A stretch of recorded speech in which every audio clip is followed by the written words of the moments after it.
শিয়াদেরকে আমরা যে কাফের বলি এমনি এমনি বলি না, অনেক কারণ আছে। 30 পারা কোরআনকে তারা 90 পারা বানিয়েছে। 30 পারা আল্লাহ তো রসুলেরটা, বাকি 60 পারা তাদের ইমামরা তাদেরকে দিয়েছে। এছাড়াও আবু বকর, ওমর, ওসমান এরকম লক্ষাধিক সাহাবীদেরকে তারা কাফের মনে করে। তো যারা তাদের এইরকম জলিলুল কদর সাহাবীদেরকে কাফের মনে করে, তারা কি কোনোদিন মুসলিম হতে পারে? আশুরায় মুহররমের দিন দেখবেন সকাল থেকে একটা ছাগলকে তারা পেটায় আর বলে এটা হচ্ছে জেনাকারিনী আয়েশা, নাউযুবিল্লাহি মিন যালিক।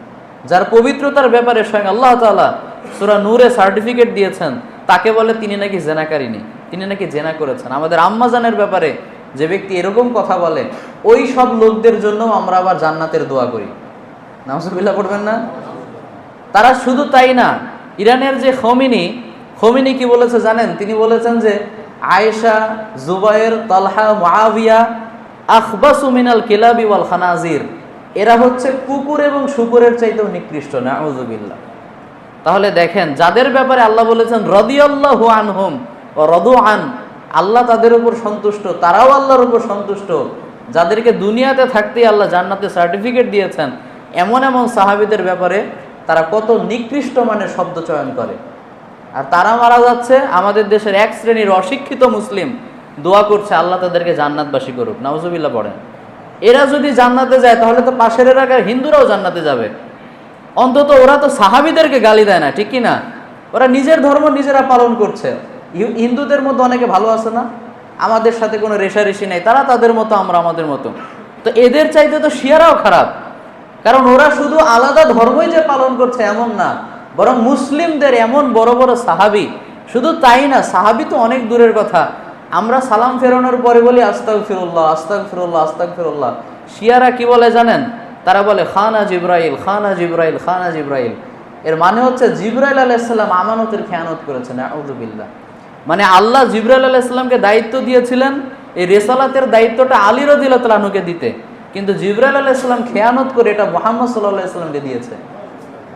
আচ্ছা বলেন তো, আল্লাহ না করুক, জিব্রাইল আলাইহিস সালাম যদি এই খেয়ানতটা করেও ফেলতে চাইতেন, আল্লাহ কি এটা সহ্য করতেন? আল্লাহ সহ্য তো কখনোই করতেন না। আল্লাহ কি ঘুমায় নাকি? আল্লাহ ঘুমিয়েছিলেন, এই ঘুমের মধ্যে সব ঘটনা ঘটে গেছে না?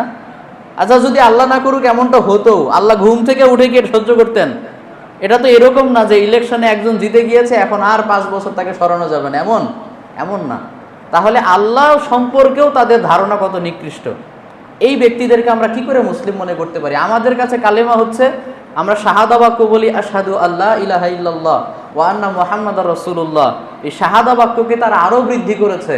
তারা বলে ওয়া আন্না আলিয়ান হুজ্জাতুল্লাহ ওয়া আন্না আলিয়ান ওয়ালিয়ুল্লাহ। বিভিন্ন ভাবে তারা এই কথাগুলো বলে। মানে আল্লাহ ছাড়া সত্যিকারের কোনো ইলাহ নাই, মুহাম্মদ সাল্লাল্লাহু আলাইহি ওয়াসাল্লাম আল্লাহর রাসূল, এবং এ কথারও আমরা সাক্ষ্য দিচ্ছি যে আলী হচ্ছেন আল্লাহর ওলি।